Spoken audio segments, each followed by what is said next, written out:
Dark Souls is a very challenging game on its own, but what if you were to randomize every item and drop in the game? How harder would Dark Souls be? Well, it's not harder, but definitely very time consuming. How much time do I waste looking for one ring? What glitches will I have to do to access certain areas? And will I be able to see Gwyneth's big, juicy, feet before I go clinically insane? Well, all these questions and more will be answered in the video. Can you beat Dark Souls with every item randomized? Starting off the run, I decided to go with the warrior class because of how balanced the stats are and because of how it looks like a starfish. Pick up the master key, name myself Doofenshmirtz, I don't know how to pronounce it, and head off to the Undead Asylum.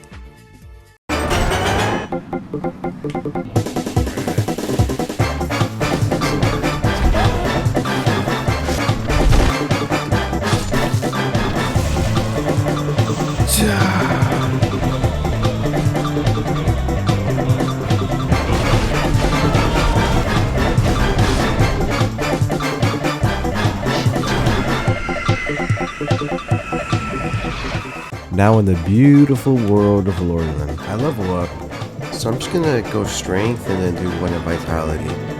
And before going into Undead Burg, I pick up some of the items around Firelink Shrine and the graveyard. I then find a really good early game weapon. Ooh, I think that's a really good drop. I just died. Okay. Now in Undead Burg, I felt excited and was filled with joy and a gleefulness that felt overwhelming. That was so changed, leading me into a deep dark madness that would kill all of the joy I had in the beginning. But let's not get ahead of ourselves. Clearing out Undead Burg, the items were pretty disappointing, so I just leveled up and went to go fight Taurus Demon.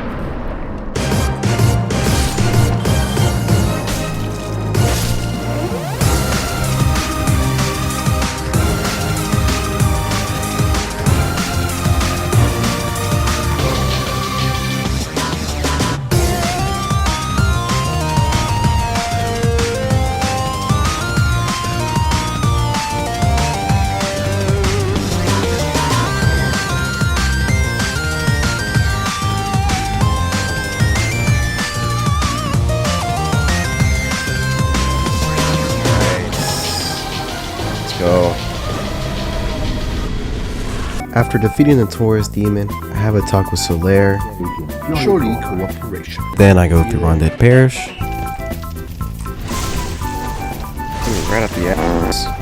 Light the bonfire, level up from the souls I bought. I then get one of my favorite weapons. Oh my gosh, that is so good. That is so good. That is so good. After getting this weapon up to +5, I then go ahead and fight the Bell Gargoyles.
Gotta love 4-way rolling. After the fight, I ring the first bell. Yeah. And lastly, I level up at the bonfire.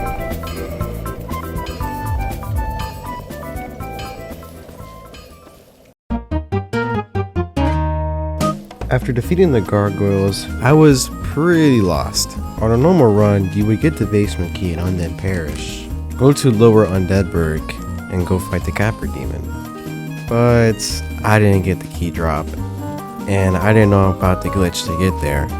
So I wandered around, going through Undeadburg again. I killed a Black Knight that did give me the key to the depths, which is how you get to Blighttown regularly, but I couldn't get to the sewer because I couldn't get to Lower Undeadburg. In short, I was pretty lost. So I killed Havel, and he dropped a Fire Keeper's Soul, the soul needed to upgrade your Estus Flask. Then I visited New Londo Ruins, picking up a Great Bonk, and after running around a bit, I remembered the shortcut into Blighttown through New Londo, and thankfully, I picked up the master key at the start of the run. Now in the best town, Blighttown, I go through this area with absolutely zero hiccups. Right? Absolutely fucking not. I died over and over and over. If you couldn't tell already, Blighttown is one of my most hated areas in the entire game. Number 2 to be exact. Number 1 would be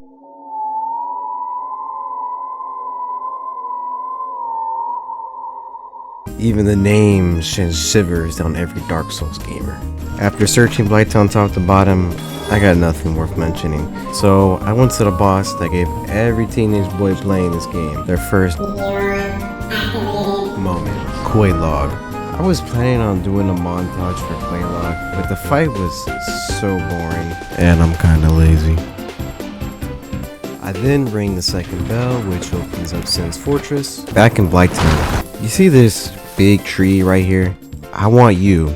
Yes, you. To get a piece of paper and pencil and write down the Great Hollow Incident. Without spoiling the video, if I was making Interstellar, this would have been my Don't let me leave, Murph!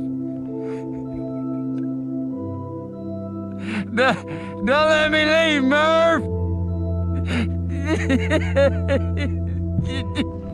No! No! No! No! moment. And after what seemed like an eternity, we're finally out of Blighttown.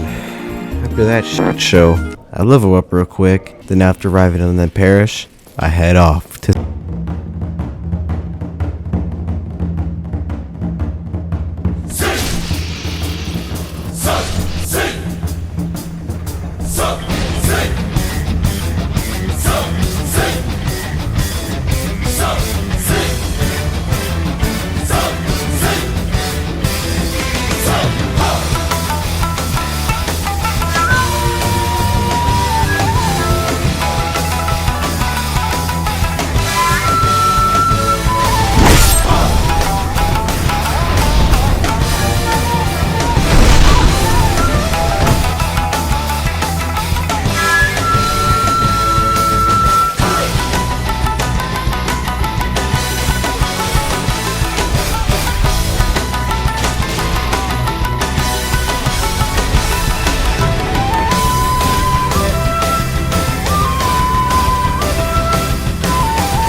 Now in Anne Orlando, I go down to the bonfire to level up.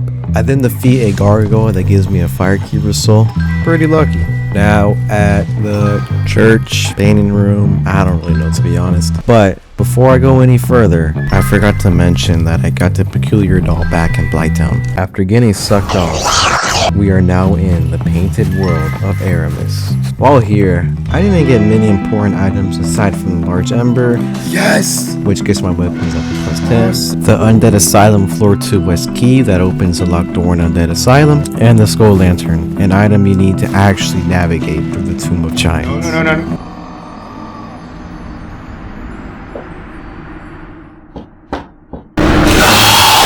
And after opening the door through the pirate ship steering wheel, after dying a few times, I go on to fight Priscilla.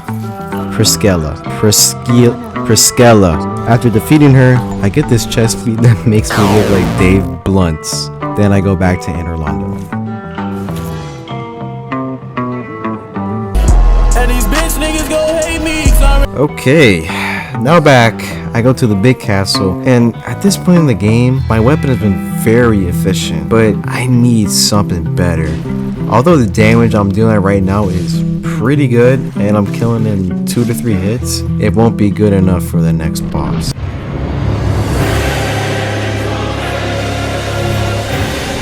Dragon Slayer Ornstein and the Executioner Smog. So after getting manhandled, I go back to Undead Paris to upgrade the Great Sword. For whatever reason, before I went to go fight Ornstein and Smog, I decided to go do every side quest in the game. To save y'all some time, I will speedrun everything before fighting ONS. I crow up in a ball, get abducted by a crow, get dropped off at Undead Asylum, fight the Hollow Oscar, who dropped the magic weapon sorcery, fight the Stray Demon, kill him by thrusting my long, skinny sword up his ass, grab the key to the seal, get abducted again, accidentally kill myself. What happened? I killed myself by accident. Can you start over? Yeah, you can start over, but... Open a daycare for my little sister. Hello, I gotta drop some more off at daycare. Listen, you gotta pay for that. What? You gotta pay for my service. The dog too? That's gonna be $100. Go down to the catacombs. Realize without a divine bonking stick, I can't do shit. Go back up to the Firelink Shrine and cut. How long was that? 26.2. Nice. After what seemed like eons, I'm finally inside the castle. I level up my attunement to +10 to be able to use the magic weapon sorcery. I explore a little and get Solaire's armor. I then get the Divine Ember. You need this ember to make your weapons divine, so then you're able to actually kill the skeletons in the catacombs. I do a cool little shortcut and went to fight ONS.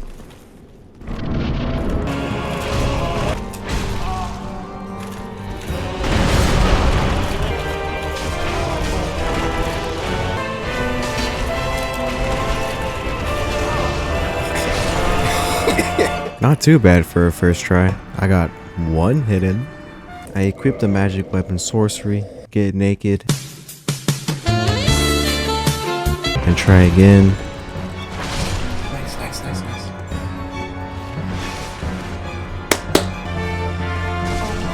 What the fuck is hitting me?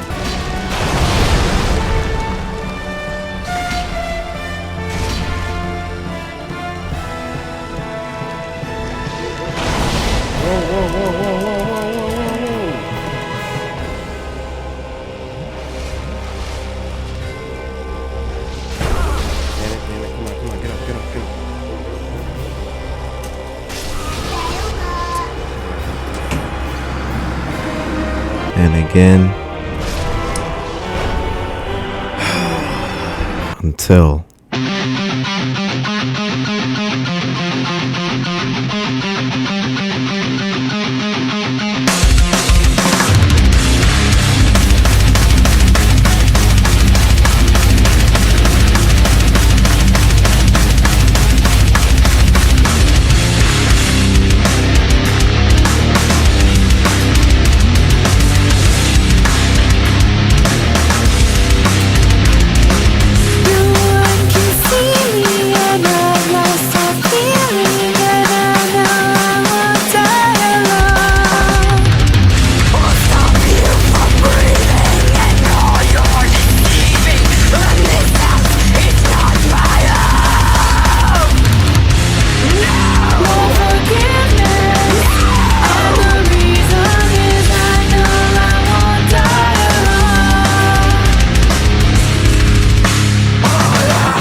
Chosen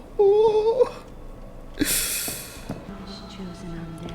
Yes. Come hither, child. Yes. Oh, chosen undead. Yes, Queen. I'll let y'all decide if I went crazy or not.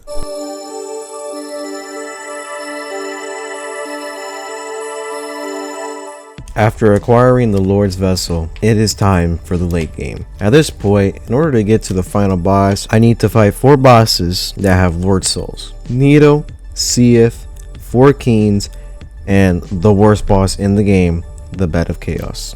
But before I can fight the last 2, I need 1 ring for each.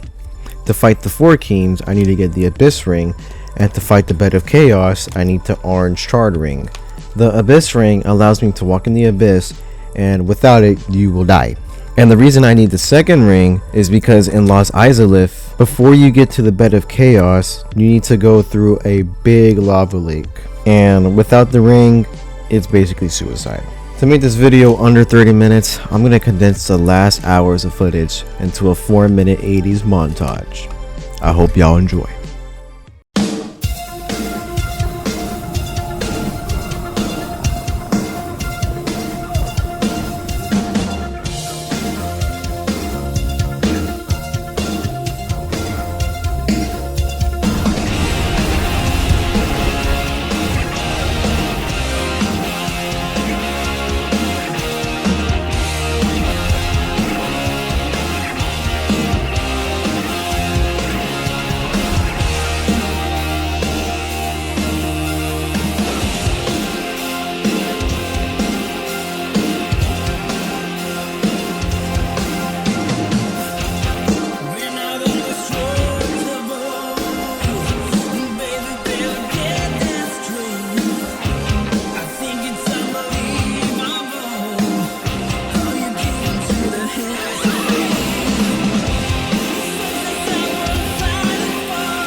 Ladies and gentlemen, we're almost at the finish line. And instead of a final montage, I like to talk about this game and what makes this final fight so special. If you don't want to hear me yap, skip to this time point. 3, 2, 1. And what makes this game so magnificent and beautiful is how, from the beginning, the game differentiates itself from others. Instead of having a typical tutorial, you have an overwhelming threat straight out of the gate. You will try to kill the Asylum Demon with the broken sword and fail. And at this point, you would have two options: either give up or look deeper. Unfortunately, most will give up. But if you don't, and you do look deeper, you will notice a little path where you can take shelter and gear up so you actually have a chance against the threat. This game, very early on, is teaching a lesson. If something seems impossible, you may have not looked hard enough. And this is what I love. There's absolutely no hand-holding, instead letting the player figure things out. And as you progress into the game, you face these huge demons and demigods with intimidating soundtracks that slowly builds up to the final boss. And before opening that final door, you can only imagine the grand and extravagant arena that awaits you. But when you open that door, it's the complete opposite. It's a bleak and depressing wasteland, ruins of a once prosperous kingdom. And when you make your way to Gwyn, he's not like what you'd imagine a final boss to be. In fact, you're not fighting a boss, rather a man driven to madness from fear. Fear of the dark. Gwyn is at the edge of becoming hollow. What you're doing isn't a fight, but rather a mercy killing. When I beat the game for the first time, I didn't feel accomplished. I didn't feel like I did the good thing, the right thing. I felt that the world I fought hell for was meaningless. This wasn't the happy ending I was hoping for. It was more than that. I really hoped y'all enjoyed this video as much as I did making it. May God bless you, and have a good night.